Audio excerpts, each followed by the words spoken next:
नमस्कार, जय हिंद, वंदे मातरम। स्वागत है आप सभी का उत्तर प्रदेश के सबसे बड़े न्यूज चैनल में। तो चलिए दोस्तों, अब नजर डालते हैं उत्तर प्रदेश के मुख्य समाचारों के साथ साथ यूपी राज्य की आज की अहम और बड़ी खबरों पर। आज उत्तर प्रदेश के किसानों, गरीब परिवारों, मजदूर भाइयों, बेरोजगार युवाओं और माताओं बहनों के लिए एक बेहद बड़ी और राहत भरी खबर सामने आ रही है। यूपी के अंदर से भ्रष्टाचार, गरीबी, भुखमरी और बिजली पानी की समस्या को खत्म करने के लिए योगी सरकार एक बड़ा और महत्वपूर्ण कदम उठाने जा रही है। इस बार पीएम किसान सम्मान निधि की अगली किस्त कब जारी होगी, इसकी जानकारी भी आपको इसी वीडियो में मिलेगी। साथ ही उत्तर प्रदेश में आज से करीब 15 से 20 नए नियम लागू हो रहे हैं, जिनका असर सीधे आम जनता पर पड़ेगा। इसके अलावा पेट्रोल, डीजल, सोना और चांदी के ताजा रेट क्या हैं, इसकी अपडेट भी हम आपको देंगे। आज के मौसम समाचार पर भी विस्तार से चर्चा होगी। साथ ही यूपी की आज की सभी बड़ी घोषणाओं और अहम खबरों को भी विस्तार पूर्वक जानेंगे। अगर आप उत्तर प्रदेश के निवासी हैं तो हमारे इस चैनल को सब्सक्राइब जरूर कर लें, ताकि आपको यूपी की हर जरूरी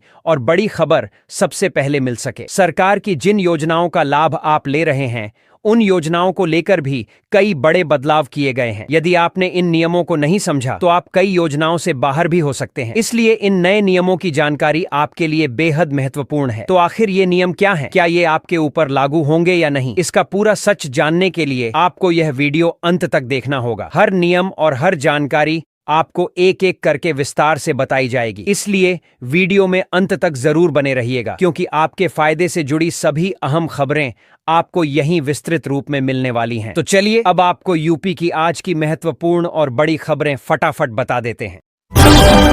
योगी सरकार ने शहरी क्षेत्रों के कायाकल्प की दिशा में एक बड़ा और अहम फैसला लिया है।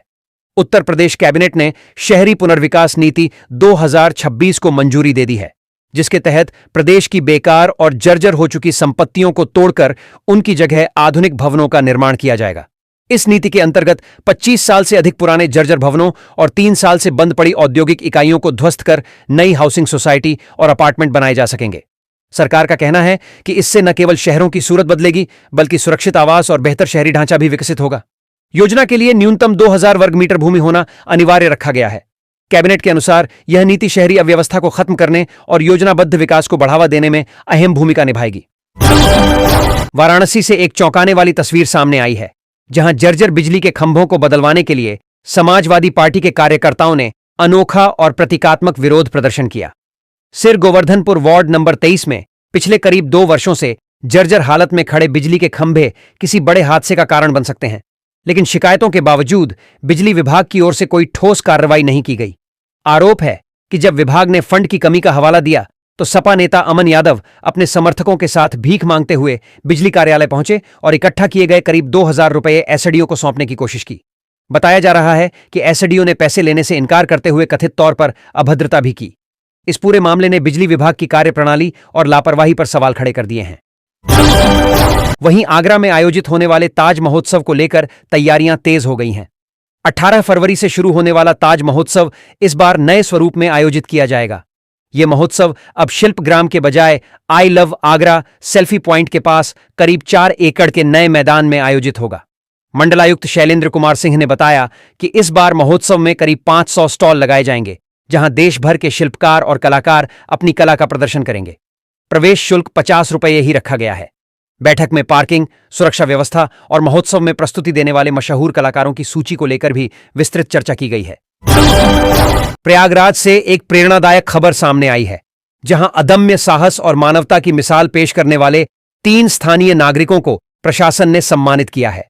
21 जनवरी 2026 को प्रयागराज में एक प्रशिक्षण विमान तालाब में गिर गया था, जिसमें सवार 2 पायलटों की जान खतरे में पड़ गई थी।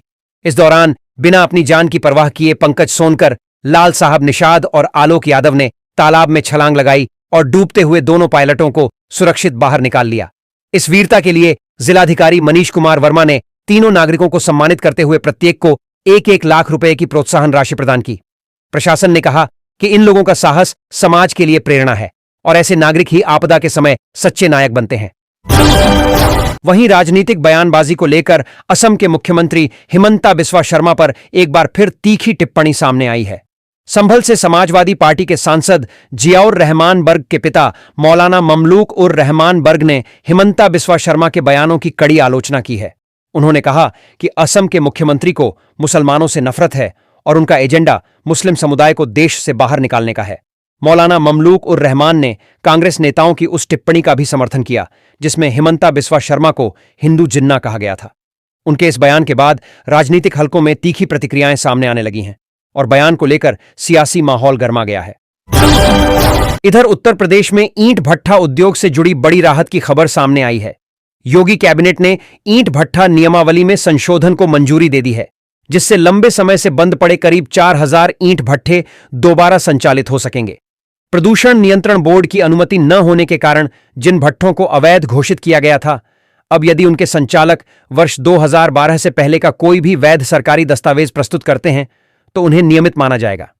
सरकार के अनुसार इस फैसले से प्रदेश में 30 से 40 हजार लोगों को रोजगार मिलेगा और लाल ईंटों की कीमतों में भी कमी आने की संभावना है, जिससे निर्माण कार्यों को गति मिलेगी। इधर संभल से एक गंभीर और संवेदनशील मामला सामने आया है, जहां एक युवक को जान से मारने की धमकी देने का आरोप लगा है। पीड़ित सल्लू उर्फ सलमान ने पुलिस को दी गई लिखित शिकायत में आरोप लगाया है कि 3 युवक समीर और स्वयं सहित उस पर दबाव बना रहे हैं कि वह कुछ सोशल मीडिया इन्फ्लुएंसर्स से जुड़े गलत कार्यों में उनकी मदद करे। पीड़ित का आरोप है कि इनकार करने पर आरोपियों ने उसे छुरे से जान से मारने की धमकी दी।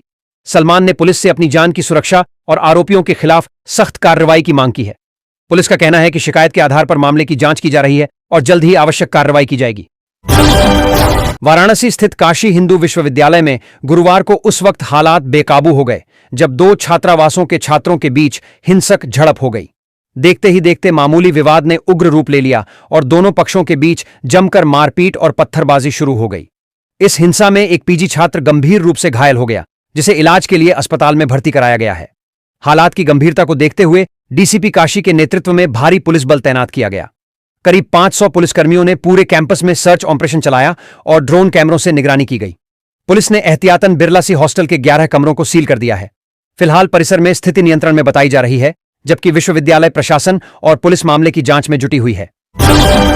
इधर प्रयागराज से माघ मेले को लेकर ऐतिहासिक आंकड़े सामने आए हैं।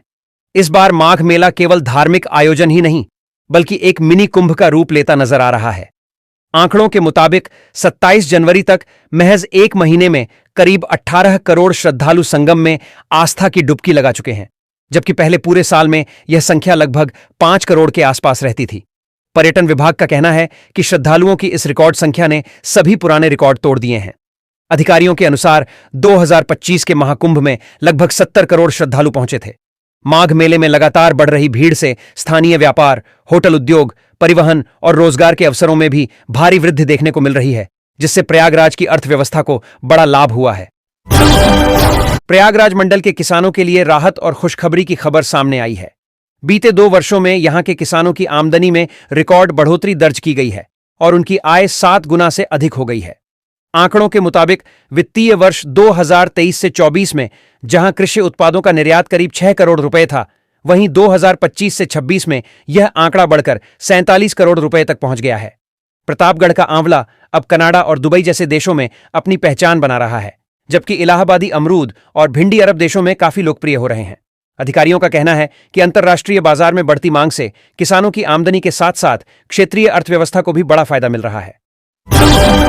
वहीं योगी कैबिनेट के एक और बड़े फैसले में विस्थापित बंगाली हिंदू परिवारों के पुनर्वास को मंजूरी दी गई है। कैबिनेट ने मेरठ में रह रहे 99 विस्थापित बंगाली हिंदू परिवारों को कानपुर देहात जिले की रसूलाबाद तहसील में बसाने का निर्णय लिया है। इस योजना के तहत प्रत्येक परिवार को आधा एकड़ जमीन 30 वर्षों के पट्टे पर दी जाएगी, जिसे आगे चलकर 90 वर्षों तक बढ़ाया जा सकेगा। इनमें से 50 परिवारों को भैंसाया गांव और 49 परिवारों को ताजपुर तरसौली गांव में भूमि आवंटित की जाएगी। सरकार का कहना है कि इस फैसले से एक ओर विस्थापित परिवारों को स्थायी ठिकाना मिलेगा, वहीं दूसरी ओर झील की जमीन को अतिक्रमण मुक्त कराने में भी मदद मिलेगी। इधर शंकराचार्य स्वामी अभिमुक्तेश्वरानंद सरस्वती ने भाजपा सरकार और यूजीसी के नए नियमों को लेकर एक बार फिर कड़ा रुख अपनाया है।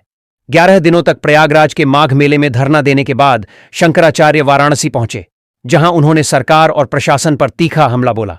उन्होंने कहा कि मौजूदा भाजपा सरकार से उन्हें किसी तरह के न्याय की उम्मीद नहीं है।